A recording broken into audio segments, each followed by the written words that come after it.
A lot of chatter about the state of CNN, with our own Joe Concha saying the network's collapse is now complete, but CNN hosts doing their best to send a different message. This place is not perfect. It will never be perfect. We will always have flaws. We will always screw up. We will always have to run corrections. We will always have to keep working to make it better and better and better every single day. That is the goal. We lost our leader this week, but we're not going anywhere. Joining us live with his take is Fox News contributor Joe Concha. Joe, why do you disagree with Stelter? Well, again, he's an impressive fellow. To run the whole public relations unit and to run opposition research, that division, and to run the crisis management division as well, and to be the CNN media correspondent, wearing all those hats at once is impressive. Why do I disagree with him? Because the network truly is collapsing now at this point, guys, because considering what has happened recently, right?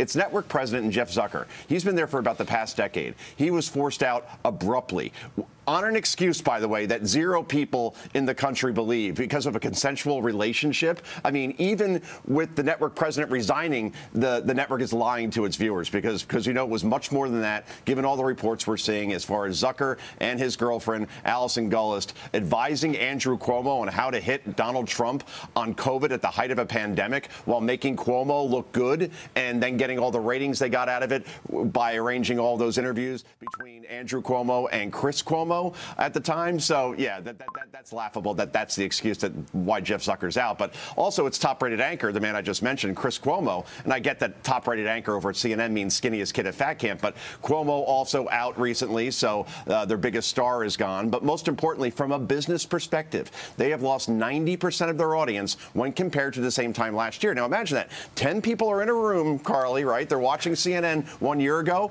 9 have left the room. So business is horrible. It has no leader, and this is the state of CNN at this point, which has no credibility, and certainly is not the network that I watched growing up during the 2 Gulf Wars, where their reporting and their objectivity was something really to behold. It was a great, great network. Now it is a shell of itself. It has collapsed. What stood out to me so much was the absolute loyalty the employees, the people on air, had to Jeff Zucker, because it told me that they, too, believe that they should only be a Trump-bashing, Fox-bashing, January 6th exploding network. And that shocked me, because that's not what CNN used to be. Want to quickly get to this. ESPN panelist says U.S. has no room to criticize genocide in China. Joe, when I saw this, I said, cue Concha. Let's cue this tape.